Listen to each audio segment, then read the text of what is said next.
Welcome back to Huawei Routing and Switching Elite Training for HCIE. Today topic we are going to discuss on RIP. Let's start our part 4. This exercise will look into optimizing a RIP network. Under this topology, I have two routers. Between them is connected using G00. Okay, G00 using 192.168.1.0. So we have .1 and .2. So behind R1 is 10 network and behind R2 is 172 network. Okay, so before the configuration, we should have everything is connected very well. So when I do a display IP routing protocol RIP, okay, so on R1 I should able to see 172.16. Okay, that's from R2, and from R2, okay, so I should see the 10 network. So all well. So let's check on our RIP first now. So if I do a display RIP 1, what you can see from here is our default timer. Okay, so we are running on the version 2. That's our preference. Okay, and this is my timer. As you can see that my update timer is 30 seconds. That's the default, and my H timer is 180 seconds, and the garbage collection is 120 seconds. That's about 4 times the update timer. Okay, now another command here is display RIP1 interface. So when I do a display RIP1 interface gig 000 verbose, what I want you to concentrate is the replay protection. So here is a disable. Okay, so currently this is the default behavior. Now let's look into the requirement. First requirement, adjust the update timer and aging timer to 10 seconds and 60 seconds. So we need to change the router to 10 seconds from 30 seconds and 180 seconds to 60 seconds. Now over here they never give us the garbage collection, so just now I mentioned that garbage collection is 4 times the update timer. Now on the second requirement, we have to use command to solve the problem of asynchronous RIP routing information calls when an interface alternates between up and down. So if any of this interface going up and down, there will have a problem of asynchronous RIP. So we have a unique solution for this, and that command is called replay replay protect. Okay, I'm going to show you in a minute. So let's look into the first one first. Okay, adjust the timer and aging to 10 seconds and 60 seconds. Now it's always a good practice that whenever we configure the timer, it have to be configured on all the routers. So since we are configured on router 1, we also have to configure on router 2 as well. So let's do it now. So on router 1, let me go to the system, RIP, and the command for this is called RIP timer. Okay, sorry, it's the timer RIP. Okay, timer RIP. So first we are going to look into the periodic timer. So question asks for 10 seconds. Next is our H timer, and the question requests to have a 60 seconds. So let's do a 60 second over here. And the question never asks for the garbage collection timer, and just now that I mentioned, it's always a good practice to have 4 times the update timer. So this is the command here. So we have a timer RIP. Okay, and let me just copy this to the router 2, RIP 1, and I just paste there. Okay, so that's it. So when I do a display RIP 1, you're able to see my update timer change, my H timer change, and my garbage collection timer is also changed. Now on the second requirement, we have to use a command to solve the asynchronous RIP. And just now that I mentioned, for this unique requirement, we have to use this particular command called RIP replay protect, and it is on the interface mode. Okay, so let me show you the command. It's called RIP replay protect. So this will prevent the route from going into the asynchronous. Now you notice that when we enable this command, it gives me an error saying that the RIP non-standard MD5s must be enabled. Now this command allows you to have the IP authentication and when the authentication is authenticated, so both have to be in synchronized before both the link will come up together. Okay, so the first thing we have to configure is the authentication. So this is one of the requirement. So the authentication mode over here is the MD5, and they are asking for a non-standard. Okay, so we just follow the requirement here. Non-standard, we give it a password. Okay, and with the authentication key. That's it. So we have this authentication. Now remember that we have to do it on both way. Okay, and then we have to use this command, replay protect. Now you notice that now after I enable authentication, there's no error.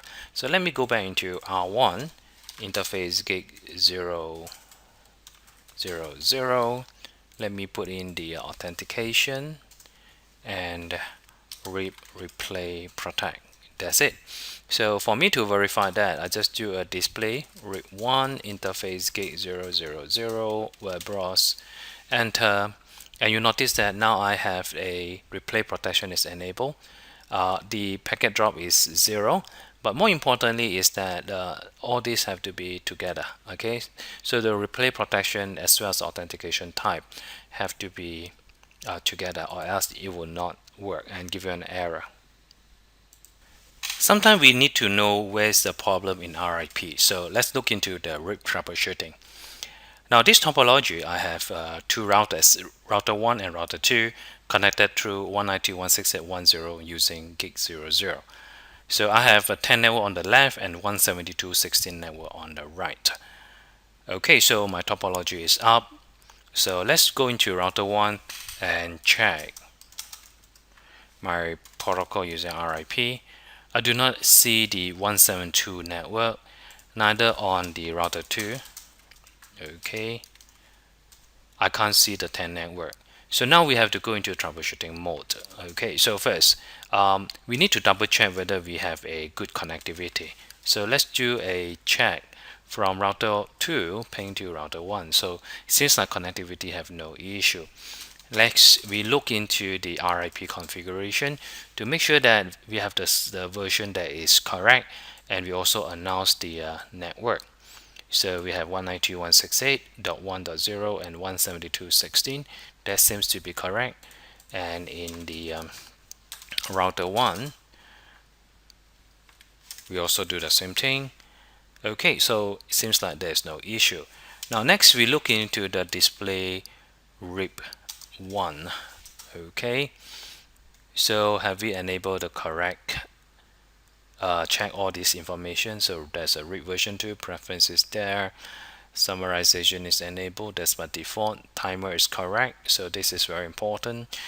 Silent interface is none, so seems like to be okay. So we do the same thing here as well. Okay, so let's have a look. Seems like okay, so this is okay, nothing over here. Okay, so next we look into display RIP 1. Let's check on the interface. The interface over here is gig 00, and let's look into the web browse. Normally we are looking into this authentication, so there's none authentication here, and let's check it on R1.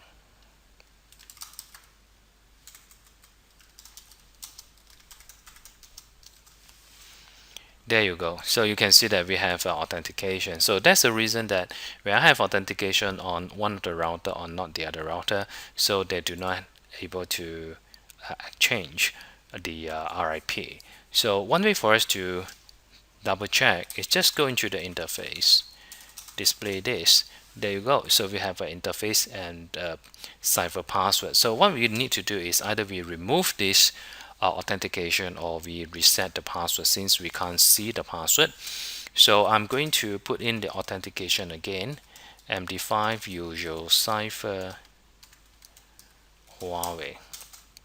Okay, so this is the command that I use on router 1. Let me copy it. Okay, so I'm going to do it on router 2. Okay, so I'm going to do a paste here, display this. Alright, so you can see that the password has changed to a cipher mode. Alright, so we just wait for it to come back and do a display IP route protocol RIP.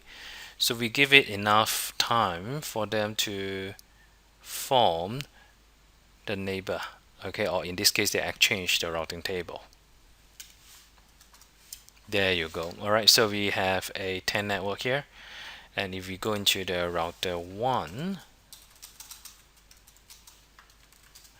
alright, so there you go. So we have the problem solved, and this is just some of the idea on how you can do the troubleshooting. Let's look into case 1 in this RIP. Okay, so we have a simple topology. I have R1 and R2 connect over the frame relay. Both of these we are going to configure 192.168.1.1 and 1.2 on router 2. Okay, so the DLC on R1 is 102 and DLCI on R2 is 201. And on the right on the router 2 we have 172.16.0 network, and on the left we have 10 network.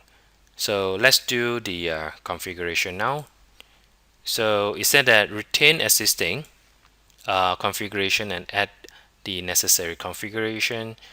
Okay, so let's do the first one. So we are going to configure the IP address, the simple stuff. Okay, so I have here router 1 and router 2. So both of them is just newly booted up. So let me change my system name. I will go into my serial interface. So my serial interface is S100. As you can see that the IP address is not assigned, and I will go into this, and I'm going to change my protocol to frame relay. Okay, so I say yes. Okay, so it will always a good practice for you to undo your frame relay inverse ARP, and I'm going to do a frame relay map IP 192 before this. Okay, so I'm going to change my IP address to 192.168.1.124, and I'm going to do a frame relay map IP 192.168.1.2. So I'm in R1, I'm going to map to .2 with a DLCI of 102. Okay, so my DLCI is 102. Okay, so I'm going to use this particular command because this RIP we are going to use a broadcast statement, so we are going to send the broadcast packet over. Okay, right, so this is on R1, so let's do it on R2. Okay, go into the interface S100. We are going to change our protocol to FR. Okay, undo FR inverse ARP, sorry, undo FR inverse ARP. Okay, let me double check. Okay, that's correct. Let me configure the IP of 192.168.1.224 subnet mask, do a mapping to 192.168.1.1. My DLCI is 201, and I'm going to use a broadcast here. Alright, so let's double check display frame relay map info. So seems like I have an active link. Let's do a ping of 192.168.1.1. Okay, so seems like my frame relay is working. Display frame relay. Okay, I would like to use the PVC. Okay, there you go. So our PVC is 201. As you can see that the status is an active. Okay, so that's my first requirement. Okay, done. Second, we are going to run the RIP only on S100 of R1, enable R1 to send update packet in a unicast mode.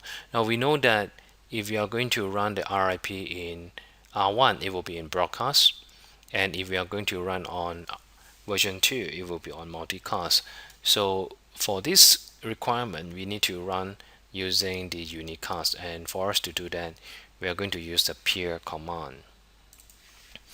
The next requirement here is to run RIP on S101. Now, as you can see from here, I have 101, and I also have another interface that is facing to the LAN. Okay, so that should not be enabled. Okay, because its require is only on S100. So we need to use the silent interface, okay, on the routing, okay, and enable R1 to send the unicast. So for us to do this, okay, so on the router 1, okay, let's have a look here. So display CCRIP, so we have none of this yet. Display IP interface brief. Okay, so we have our serial 0 just now that we configure, and we also have a gig 10001. So we also have others interfaces over here. Let me go into the interface gig 000. I have some secondary IP address over here that has been configured. Okay, so this is all the .1, 1, 2, 1, 3, 1, and 1, 0. Thanks for watching. Please do not forget to subscribe to our channel.